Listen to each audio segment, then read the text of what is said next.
할렐루야. 아멘. 오늘 거룩한 부활의 아침 이 귀한 예배에 함께하는 저와 여러분들에게 하나님으로부터 내려오는 귀한 은혜가 있기를 주의 이름으로 축원합니다. 아멘. 오늘은 부활절이자 부활주일입니다. 죽음에서 부활하심으로 사망 권세를 이기신 부활의 주님을 찬양합니다. 아멘. 예수님의 부활이라고 하는 것, 죄와 사망과 마귀에 대한 예수 그리스도의 승리를 의미하는 것입니다. 아멘. 예수님께서 십자가에서 죄와 사망을 승리한 이 사실을 부활하심으로써 증거하고 있기 때문인 것이죠. 그래서 부활주일을 맞이한 이 아침 여러분들에게도 부활로 인한 승리와 부활에 대한 확실한 소망이 넘치기를 주의 이름으로 축원합니다. 아멘. 여러분들에게 이렇게 한번 좀 여쭤볼게요.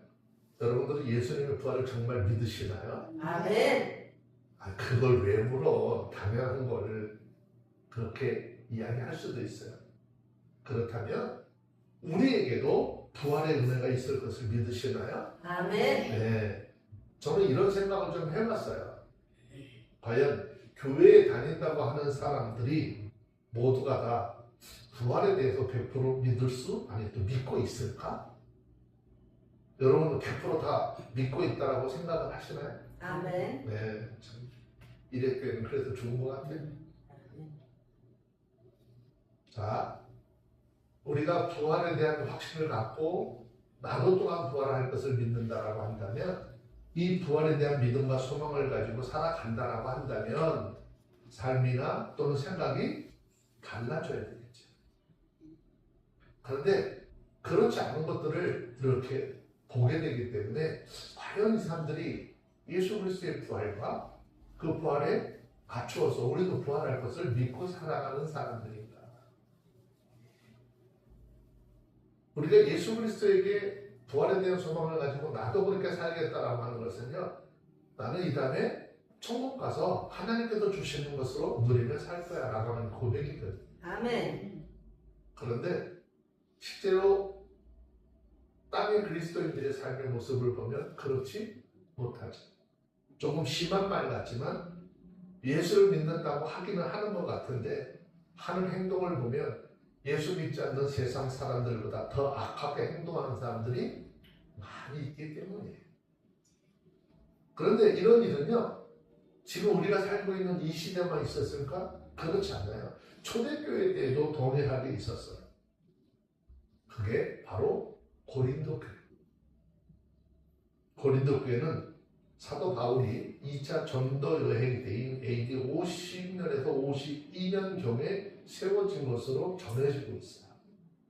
이 내용은 사도행전 18장에 자세히 기록을 해놨어요. 사도 바울이 아덴이라고, 즉 아테네를 떠나서 고린도로 가게 되는데, 그리고 그곳에서 브리스길라와 아굴라라고 하는 사람을 만나서 함께 생활을 하게 돼요. 그리고 안식일마다 회당에 가서 복음을 전합니다.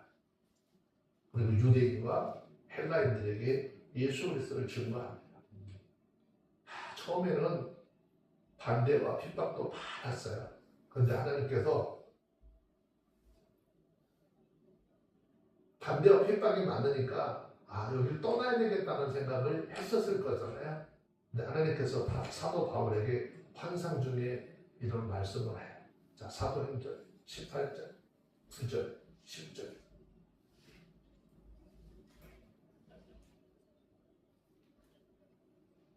찾으셨으면 사도행전 18장 9절 10절입니다. 한번 읽어봅니다. 시작. 아멘. 밤에 주께서 환상 가운데 바울에게 말씀하시되 두려워하지 말며 잠잠하지 말고 말하라. 내가 너와 함께 있으니 아무 사람도 너를 대적하여 해롭게 할 자가 없을 것이니 이는 이 성중에 내 백성이 많으라 하시더라. 아멘. 사도 바울이 전하는 복음을 통해서 그 성중에서 하나님 앞에 구원받을 사람이 많이 있었다라는 것이죠. 아멘.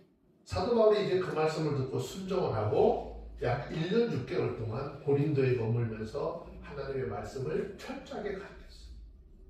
그리고 그 가운데 교회가 세워졌는데 그 교회가 바로 고린도 교회입니다. 그런데 그렇게 철저하게 말씀의 가르침을 받고 세워진 고린도 교회 안에 예수 그리스도의 부활을 부정하는 사람들이 생겨났습니다. 그 이유는 고린도 교회에서 복음을 듣고 기독교인이 되었었던 헬라 사람들이 많이 있었기 때문이에요. 그런데 문제는 이 당시 고린도 교회에 들어온 헬라인들이 복음보다는 고대의 헬라의 전통적인 철학과 사상에 젖어 있었다라고 하는데 굉장히 큰 문제였어요. 우리도 예수 믿고 하나님 안에 들어왔으면 내가 예전에 생각했었던 그런 무신론적인 또 아니면은 무속적인 사상들을 다 버려야 되는데 여전히 그걸 가지고 있는 사람들이 많다는 거죠. 그러니까 교회에 다니긴 다니는데 이사하는 사람이 여전히 지금도 언제쯤 이사를 해야 좋을까? 이런 거 계산하잖아요.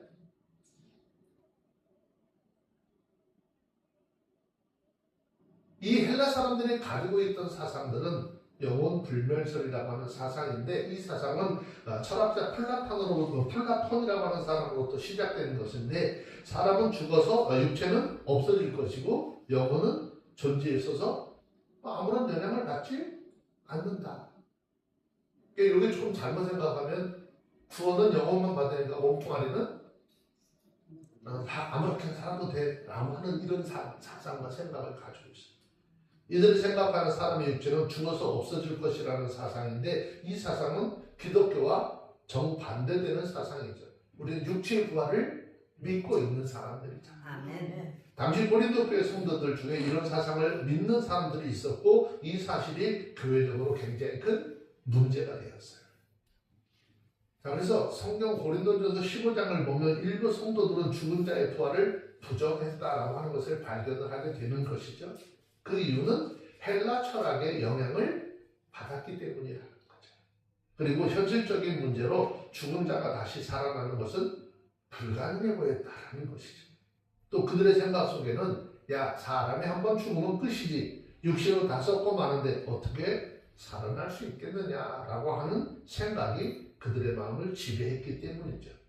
그러면서 그들은 역사상 죽은 사람이 다시 산 적이 있느냐를 생각을 하면서 이 사실을 믿으려 하지 않았다는 것이죠.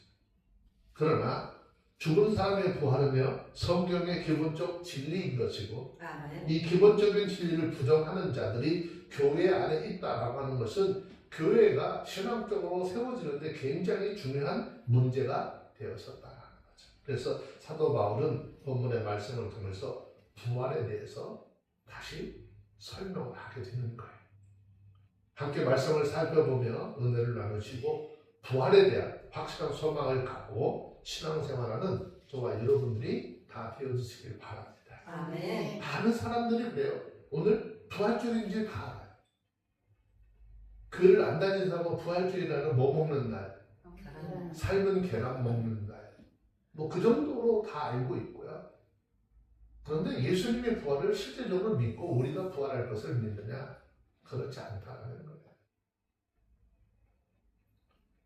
자, 부활을 믿지 않는 사람들 12절에 있는 말씀 함께 좀 볼까요? 읽습니다. 시작. 그리스도께서 죽은 자 가운데서 다시 살아나셨다. 전파되었거늘 너희 중에 어떤 이들이 어찌하여 죽은 자 가운데서 부활이 없다 하느냐. 자, 이 한 절 속에는요 믿음의 근본과 복음의 핵심이 들어있습니다. 아멘. 사도 바울은 초대교회 때 특히 고린도 교회 안에서 부활을 부정하는 사람들이 있다는 사실을 지적하면서 우리에게도 깊은 질문을 던지고 있는 것입니다. 우리는 흔히 예수님의 부활을 당연하게 생각을 하고 아멘. 예배 때마다 예수님은 살아계십니다 고백을 하지만 바울은 그 당연한 진리를 의심하는 사람들이 교회 안에 있다는 현실을 곧바로 지적을 하지. 여기 중요한 것은 단순히 고린도 교회의 문제뿐만이 아니라 오늘이라고 하는 이 시대를 사는 우리의 삶에도 동일하게 적용이 될 수 있다는 점이죠. 사람은 누구나 눈에 보이는 것을 믿고 싶어 하죠. 그래서 하나님의 말씀을 안 믿으려고 해요. 그래서 자꾸 무슨 기적을 행하고 능력을 하는 눈으로 보이는데 거길 자꾸 쫓아가려고 하는 것입니다. 예수님이 이미 우리의 손에 들려주신 성경 66권을 통해서 우리를 찾아오시고 아멘. 만나주시고 아멘. 교제하고 아멘. 천국에 대한 소망을 가지라고 하고 있어요. 아멘. 그런데 눈에 보이는 걸 자꾸 쫓아가려고 하는 게 사람들의 마음이 있거든요. 그러니까 사단은 어떻게 해요? 이런 우리의 심리를 너무나도 잘 아니까 자꾸 그렇게 하면서 이적을 베푸는 거죠. 그래서 예레미야나 에스겔서 13장, 예레미야 23장에서 구약시대도 거짓 선지자들이 있었다라고 그랬잖아요. 그들이 자꾸 거짓을 얘기하고 뭔가 보여주려고 하는 이런 것들. 그리고 특히 예레미야 23장에서는 눈에 보이고 내가 뭘 했는데 뭐 꿈에 봤는데 꿈에 이렇게 이런 얘기들로 사람을 자꾸 미혹을 하는데 신이 하나님께서 거기 정확하게 말씀하신 게 뭐예요? 이런 일들은 저들이 하나님을 잃어버리게 하는 일이다. 그래서 신명기에서 그런 사람들 다 잡아서 죽이라고 그랬어요. 죽이는 건 고사하고 그거 좋다고 돈포다리들 들고 싸다고 댕기는데 어떡할까요? 여러분, 사람 누구나 눈에 보이는 거 믿고 싶어 합니다. 죽음은 분명히 우리 눈앞에 존재해요. 사랑하는 이들의 무덤을 바라보면서 부활이 있는 것이 얼마나 어려운 일인지를 어떻게 실감을 하잖아요. 죽었으면 부활했어야 되는데 무덤은 여전히 그대로 존재하고 있잖아요. 그런데 사도 바울은 이야기합니다. 예수 그리스도께서 죽은 자 가운데 다시 살아나셨다라고 뭐 했다는 거예요? 전파되었는데 너희 중에는 왜 부활이 없다고 말하는가? 여기서 사도 바울은 이런 단순한 교리를 정정하려고 하는 것이 아니라 믿음의 근본을 붙들게 하고 복음의 핵심이 무너지지 않도록 경고하는 데 있다는 것입니다. 만약에 예수님의 부활의 사실이 아니라면 우리의 믿음은 그저 인간이 도덕적인 교훈이나 철학적 가르침에 불과한 것입니다. 우리의 삶의 모든 희망과 소망은 헛것이 되어버리고 마는 것입니다. 부활은 단순히 역사적인 그런 사건이 아니라 예수님의 십자가에 하나님의 계획 속에서 완전한 승리했다는 증거인 거예요. 아멘.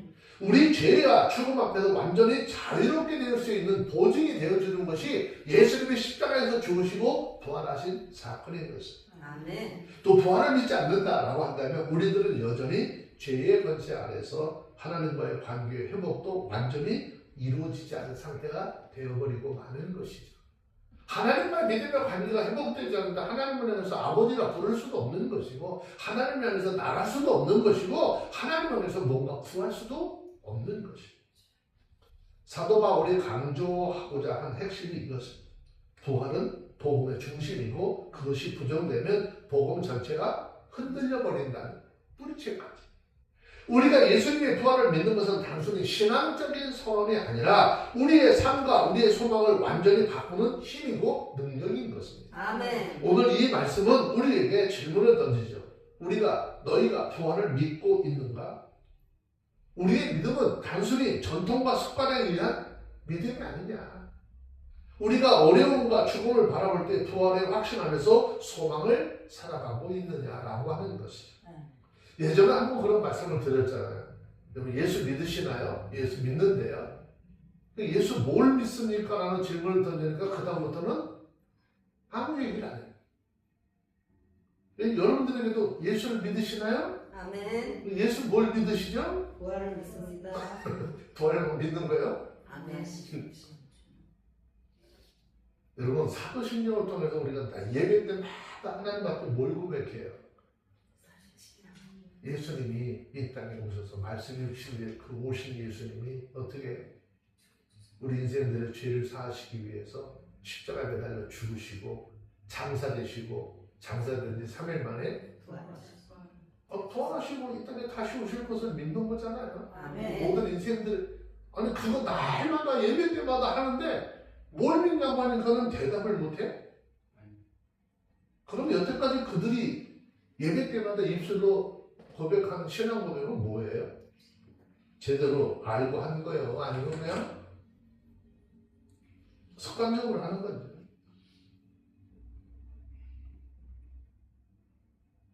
그래서 저는 가끔 그런 생각을 해요. 우리가 하나님 앞에 뭐 신앙 고백 하잖아요. 너무 급해요. 예배 시간에 막 하나의 어떤 순서 안에 들어가지고 바빠.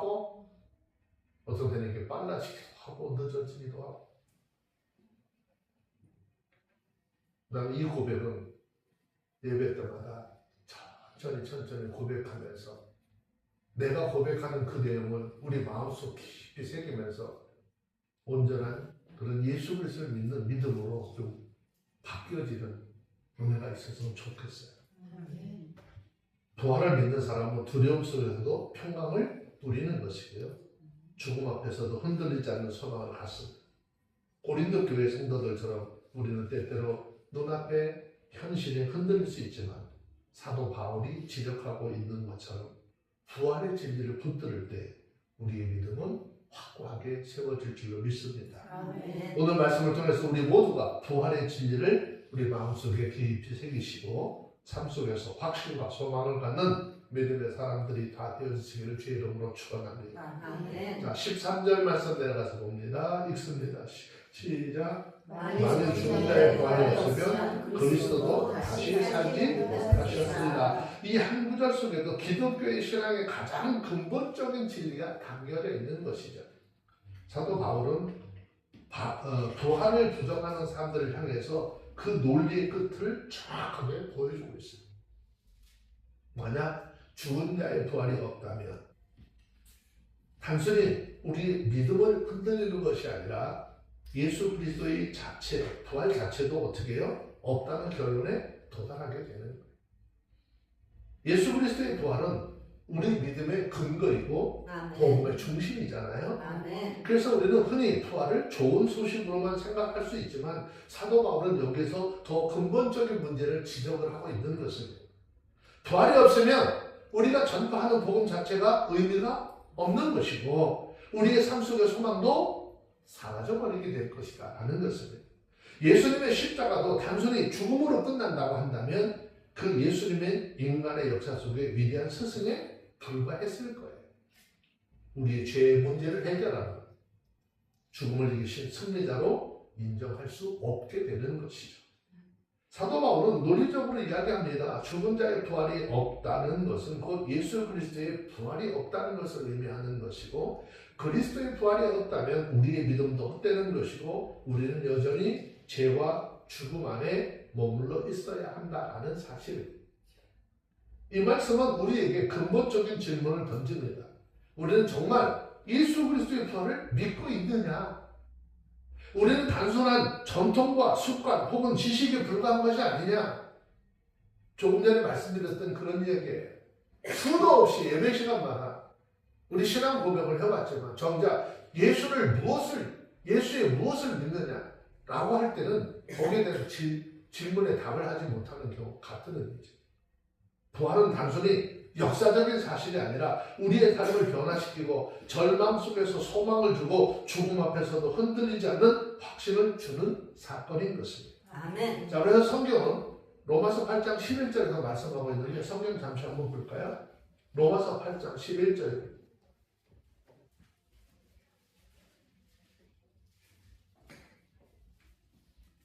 로마서 8장 11절 시작. 예수를 죽은 자 가운데서 살리신 이의 영이 너희 안에 거하시면 그리스도 예수를 죽은 자 가운데서 살리신 이가 너희 안에 거하시는 그의 영으로 말미암아 너희의 죽은 몸도 살리시리라. 할렐루야.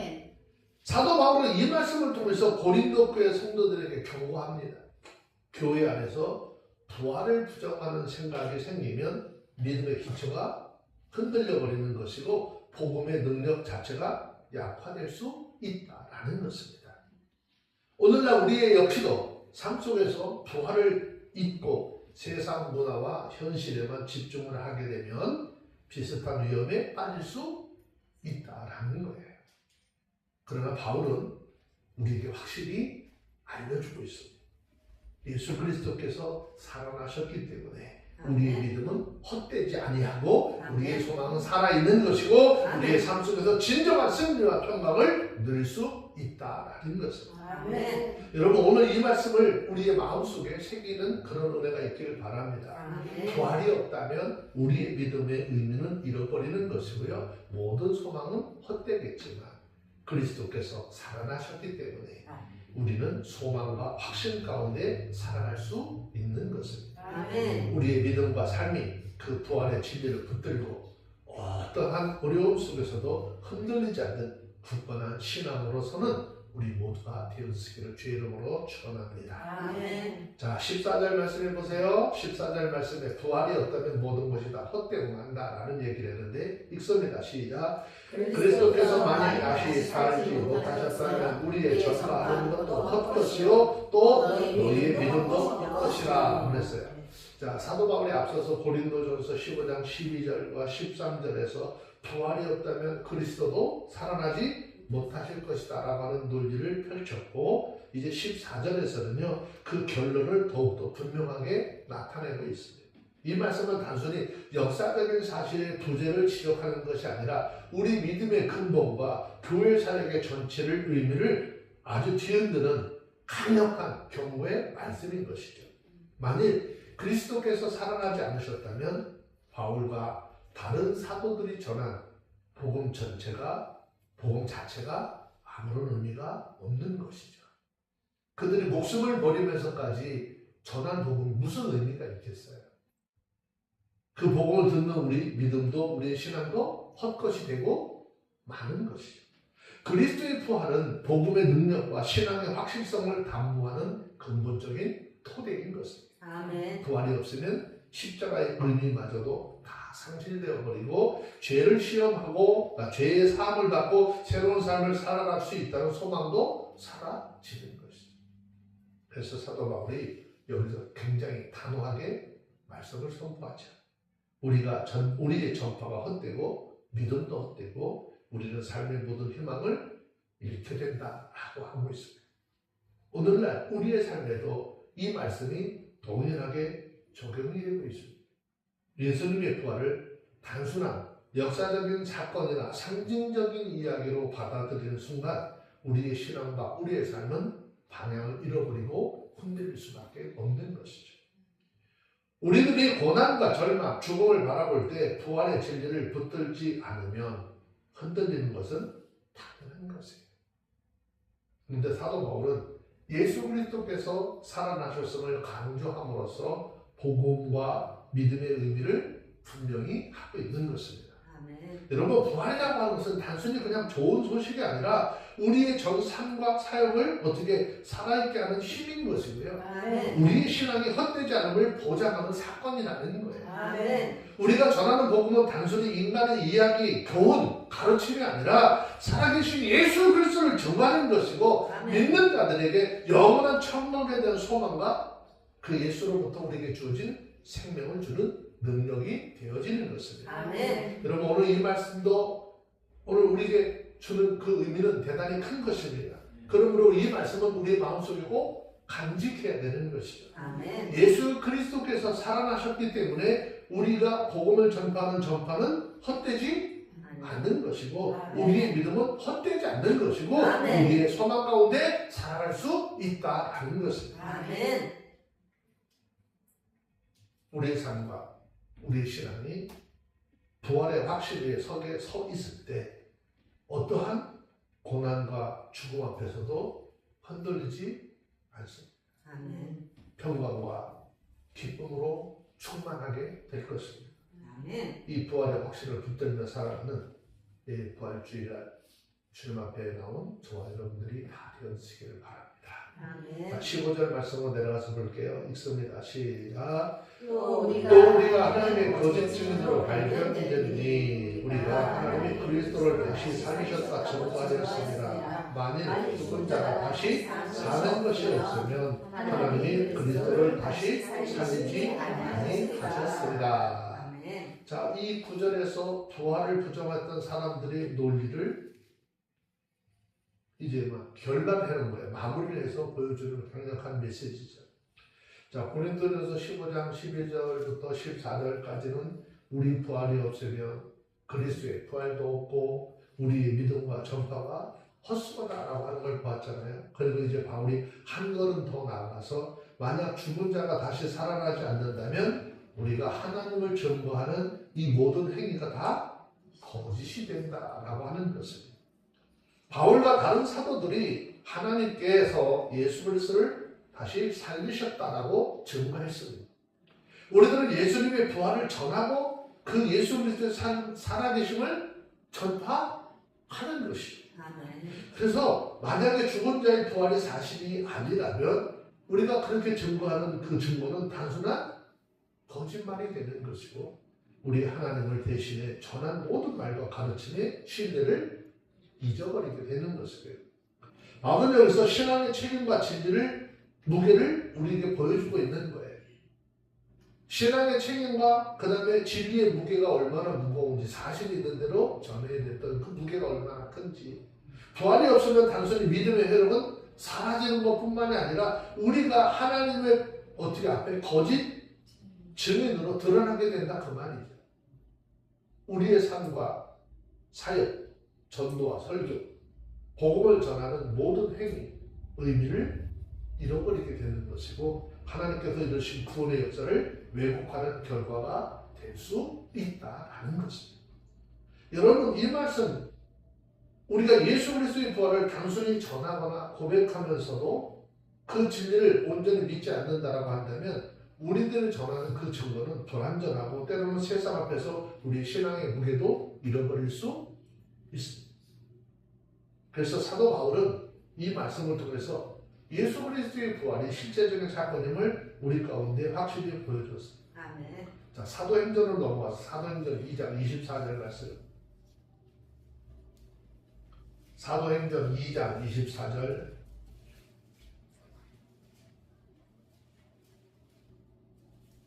예수님을 누가 부활시키셨다라고 얘기하는 거예요. 자, 사도행전 2장 24절 시작.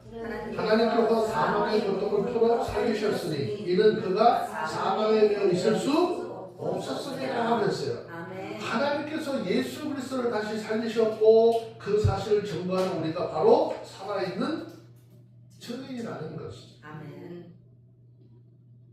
그래서 사도행전 1장 8절의 말씀은 무서운 거예요.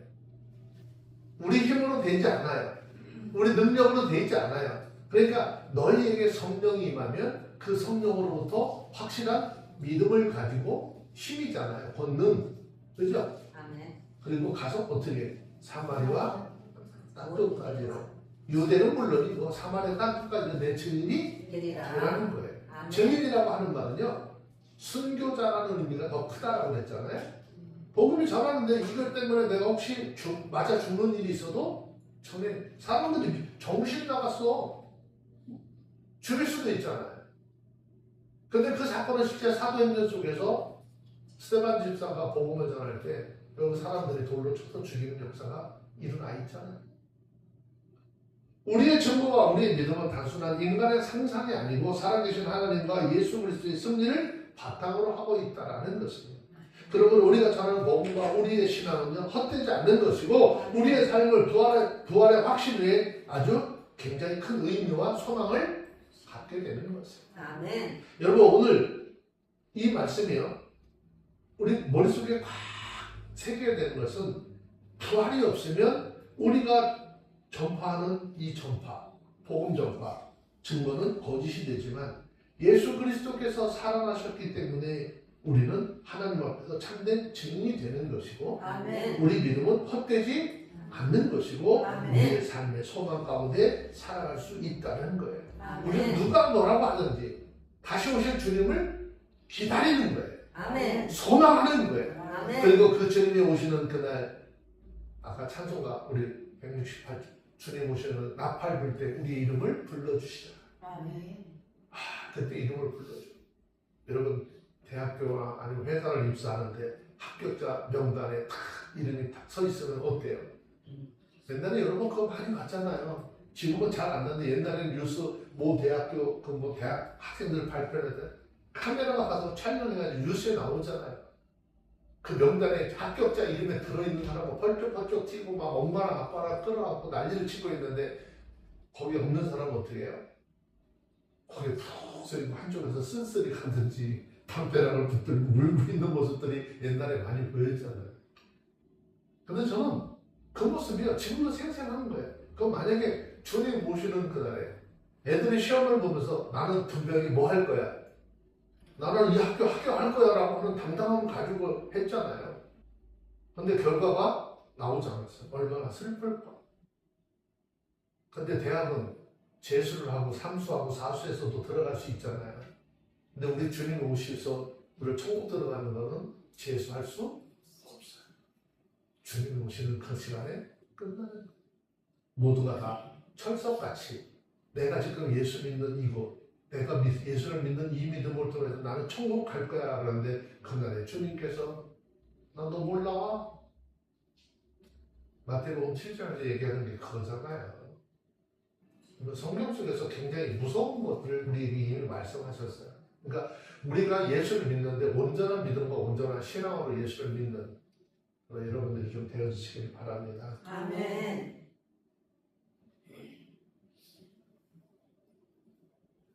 우리 믿음이 헛되지 않으면 우리의 삶도 소망 가운데 지금 잘 살아가고 있다는 것을 확신을 갖게 되는데 이 확신을 가지고 살아가는 저와 여러분들이 되길 바랍니다. 아멘. 16절에 있는 말씀 봅니다. 시작. 만일 죽은 자가 다시 사실 사실 것이 없으면 그리스도도 다시 사실 것이 없을 것이요. 이 말씀은 단순히 죽음과 부활에 관한 철학적인 논리가 아닙니다. 이것은 우리의 신앙의 핵심, 곧 예수 그리스도의 부활과 그것이 우리에게 주는 소망을 선포하는 것입니다. 아멘. 사도 바울은 죽은 자의 부활이 없다고 한다면 예수 그리스도의 부활 역시도 거짓이 되었을 것이다 라고 단호하게 이야기하죠. 우리가 믿는 예수 그리스도께서 살아나지 않으셨다면 우리는 오늘날 믿는 우리의 구원의 약속도 헛된 것이 되어지고 말 것이죠. 그런데 성경은 분명히 우리에게 정확하게 이야기합니다. 예수 그리스도께서 죽음을 이기시고 다시 살아나셨기 때문에 우리에게도 부활의 소망이 있다라는 것이죠. 아멘. 우리들의 육체는요 죽음을 맞이할 수밖에 없지만 예수 그리스도 안에서 죽음이 끝이 아님을 우리는 믿는 것이죠. 아멘. 죽음의 권세를 깨뜨리신 예수 그리스도를 바라볼 때 우리는 두려움과 절망 속에서 소망을 품을 수 있다라는 것입니다. 아멘. 오늘 이 말씀 우리에게 부활의 신앙의 근거를 확실하게 보여주고 있습니다. 우리가 죽음 이후에 하나님께 속한 존재인 것을 확신하며 예수 그리스도의 부활을 우리 삶의 중심에 두고 살아갈 때 매일매일의 삶과 고난 속에서도 흔들리지 않은 기쁨과 평안을 누릴 수 있는 것입니다. 아멘. 여러분 고린도전서 15장 16절의 말씀은 단순한 어떤 사실의 나열을 하는 것이 아니라 우리 신앙의 뿌리와 같은 진리의 말씀인 것을 기억하셔야 돼요. 아멘. 죽은 자가 살아나지 않는다면 예수 그리스도께서 살아나지 않으셨을 것이라고 하는 사도 바울의 선언은 반대로 말하면 예수 그리스도께서 살아나셨기 때문에 우리도 반드시 새 생명을 누리게 된다는 희망의 메시지인 것입니다. 아멘. 오늘도 우리 각자의 삶 속에 예수 그리스도의 부활을 기억하시고 죽음 너머에 소망을 붙들고 믿음 안에 굳건히 사는 우리 모두가 되기를 주의 이름으로 축원합니다. 아멘. 자, 이 고린도전서 15장 17절, 18절 두 절 말씀 함께 봅니다. 읽습니다. 시작. 그리스도께서 다시 사신 것이 없으면 너희 믿음도 없것이고 너희가 여전히 죄 가운데 있을 것이요 또한 그리스도 안에서 잠자는 자로 망했을 것이다. 그래서 이 말씀은 우리의 신앙의 핵심을 정면으로 다루고 있는 이야기예요. 예수 그리스도의 부활이 없으면 우리의 믿음이 공허하고 헛된 것이 되고 죄의 권세는 여전히 우리를 지배하게 된다는 것이죠. 우리 구주를 믿는다라고 고백을 하지만 예수 그리스도의 부활을 사실이 아니라면 이 고백을 하는 우리 모두에게 이런 신앙 고백은 의미를 잃어버리고 우리의 삶은 여전히 어떻게 할까요? 죄와 사망 가운데 머물러 있는 것입니다. 더 나아가서 사도 바울은 그리스도 안에서 잠자는 자들, 즉 이미 죽은 자들도 망했을 것이라고 단호하게 이야기합니다. 그리스도의 부활이 없는 죽음 이후의 희망도 사라져버리는 것이죠. 사랑하는 사람들의 영혼 역시도 빛을 보지 못한 채 소멸될 수밖에 없는 것이죠. 우리는 우리 부모님들 장례식 치르면서 마냥 슬퍼하지만은 않잖아요. 슬프지만 엄마한테 마지막 얘기를 할 때 마지막 얘기 좀 하세요. 그럴 때 대부분 뭔 얘기하죠? 엄마 아빠 우리 어디서 다시 만나? 천국에서 다시 만나? 그러면 엄마 아빠도 우리 다 여기서 육신의 삶은 무너지지만 천국에서 우리 다시 만날 소망을 가지고 있는 거잖아요. 아멘. 그런데 그렇게 약속했었던 모든 것들이 다 무너져버리고 마는 거예요.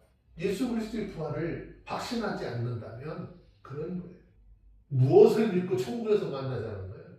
우리는 거기에 대한 부활과 확신을 믿는 거죠. 아멘. 우리들의 믿는 복음은 다른 거예요. 예수 그리스도께서 죽음을 이기시고 살아났기 때문에 우리의 믿음은 헛되지 않고 아멘. 죄의 권세를 넘어설 능력을 갖게 되는 것이고 아멘. 죽은 자들도 부활의 소망 안에 있음을 확신하는 거예요. 아멘. 그러니까 장례식장에 가서 예수 믿고 돌아가시는 분들 다음에 우리 천국에서 만나요. 안녕히 가세요. 이 말씀은요, 우리의 부활 시간에 절대적인 중요성을 깨닫게 해주는 거예요. 자, 성경 한 군데 좀 볼까요? 데살로니가 전서 4장 13절 14절.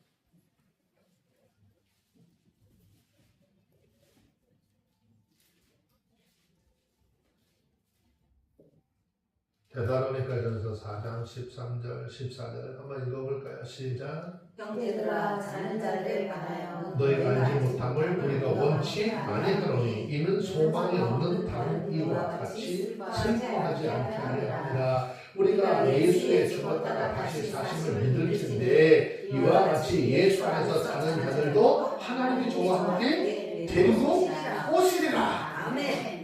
육신이 죽었다고 그러니까 장례식장에서 너무 어떻게 해요? 아유 소란스럽게 그냥. 그러니까 부모님 살아계실 때 그냥 잘하면 돼요. 가끔 승질도 내긴 하지만 후회 없게. 그렇기 때문에 그리스도의 살아계심이 곧 우리의 삶과 소망의 근거이시고 그분 안에서 우리는 죽음과 죄에 두려워하지 않고 살아갈 수 있는 것입니다. 그러므로 오늘 우리에게 요구되는 것은 단순한 지식의 이해가 아니라 살아계신 예수 그리스도를 붙잡고 우리의 믿음을 그 믿음 안에 확실히 세우고 매일의 삶 속에서 그 부활의 능력을 드러나도록 살아가는 것입니다. 아멘. 여러분 사도 바울이 전한 이 말씀을 우리 마음속에 꼭 붙드시기 바랍니다. 아멘. 그리스도의 부활이 없으면 우리들은 헛된 믿음 속에 머물지만 그리스도께서 살아나셨기 때문에 우리들은 죄와 죽음을 넘어선 생명과 소망을 확실히 붙잡을 수 있는 것이죠. 아멘. 그런데 지금 이 시대 속에 교단 자체에서 예수 그리스도의 부활을 믿지 않는 사람들이 너무나 많이 있는 것이죠. 대표적인 얘기로는 통일교가 그런 것이죠. 왜? 문선명이가 보혜사 내지는 그리스도다 라고 하기 때문에 그들은 예수의 부활 얘기하지 않아요. 그러므로 여러분들 누가 뭐라고 하든지 하나님의 말씀의 기초에서 우리의 신앙, 우리의 믿음을 굳게 세우시길 바랍니다. 아멘. 부활의 능력을 삶 속에서 체험하시고요. 아멘. 흔들림이 없는 신앙으로 살아가는 저와 여러분들이 다 되시기를 주의 이름으로 축원합니다. 아멘. 그래서 이 생의 삶이 끝이라고 믿는 그리스도인들은 되게 불쌍한 존재예요. 예수를 믿는데 그런 얘기도 해요. 부활에 대해서 아니야. 교회를 다니는데도 사람이 죽으면 그것으로 끝이지. 뭐 더 있어? 세상 사람과 똑같은 이야기 하는 사람이 있다니까. 이거는 목회자들 책임이 되죠. 가르치지 않았어요. 거기에 대한 소망이 없으니까. 그래서 성경은 하나님께서 모든 사람을 다 죽게 하는 것 하나님께서 정하신 법이고 그 위에는 반드시 심판이 있을 것이라고 하셨는데 그것도 하나님께서 정하신 법이에요. 이 하나님의 말씀은요 절대로 변할 수 없는 거예요. 아멘. 자 19절 마지막 절 한 번 더 읽고 시작. 만일 그리스도 안에서 우리 바라는 것이 남은 이 생뿐이라면 모든 사람 가운데 우리가 더욱 부심한 자라. 이 말씀은 우리의 소망의 깊이를 점검하게 하는 거예요. 만약 우리가 예수 그리스도 안에서 바라는 것이 이 세상의 일시적인 편안함과 물질을 통한 안락함 또는 일상의 즐거움으로 국한이 된다면 우리는 그 무엇보다도 불쌍한 사람이 된다는 것이죠. 인간의 삶은 한계와 고통 속에 있는 것이고요.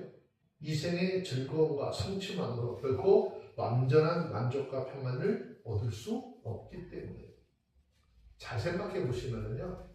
사람은 내가 여러분들이 10억이라고 하는 돈을 좀 모으기로 작정을 하잖아요.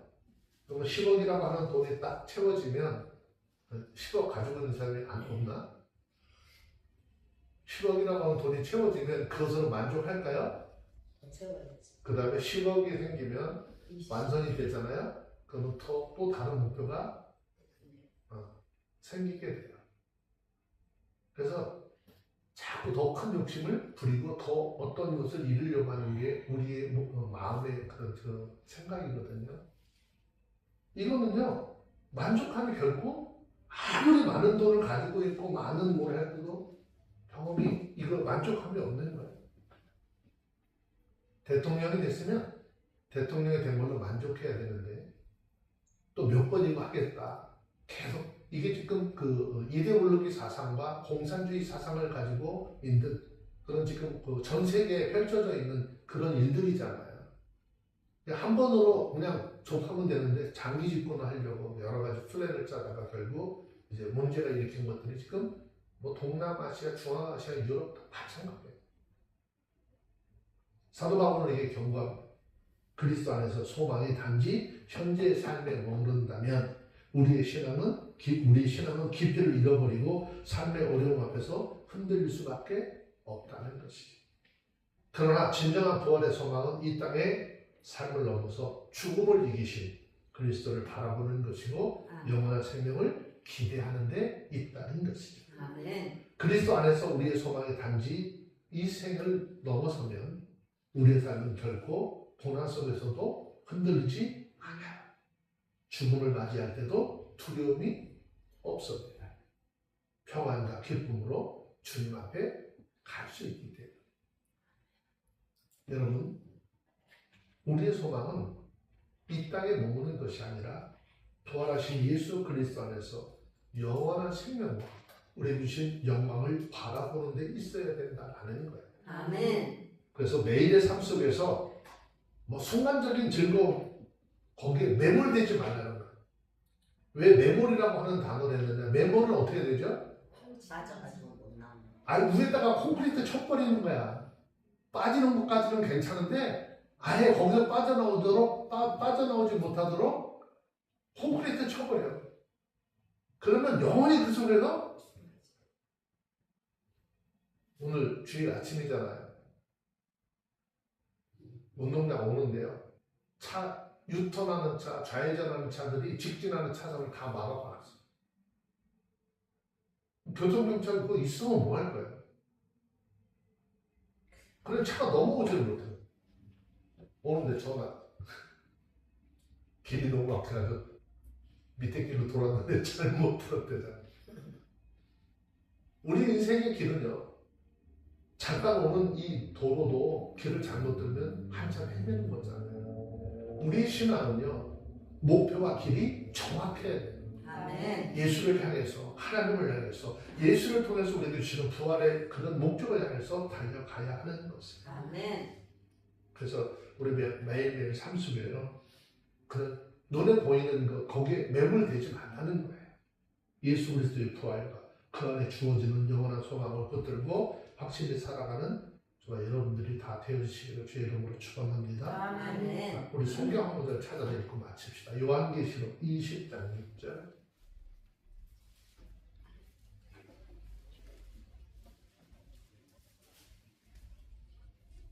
요한계시록 20장 6절 찾았으면 함께 읽습니다. 시작. 이 첫째 부활에 참여하는 자는 복이 있고 거룩하도다. 둘째 사망이 그들을 다스리는 권세가 없고 도리어 그들이 하나님과 그리스도의 제사장이 되어 천년 동안 그리스도와 더불어 왕노릇 하리라. 아멘. 기도합니다. 거룩하신 아버지 하나님, 오늘 저희에게 예수 그리스도의 부활과 우리의 소망을 다시 한번 상기시켜 주심을 감사드립니다. 아멘. 주님, 만일 예수 그리스도께서 다시 살아나지 않으셨다면 우리의 믿음이 헛되고 우리는 여전히 죄와 죽음의 권세 아래 놓여 있을 것을 생각하면 두려움과 감사가 교차합니다.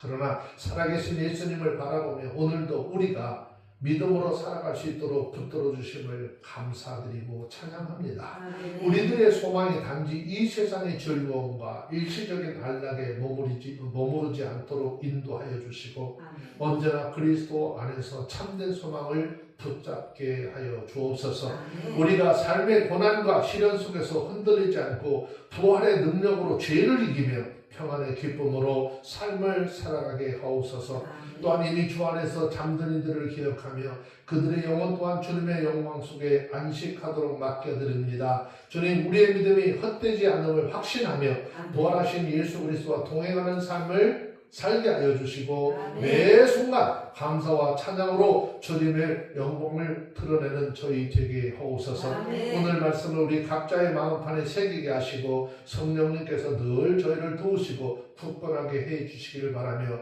우리의 영원한 구원자 되신 예수 그리스도 이름으로 기도합니다. 아멘.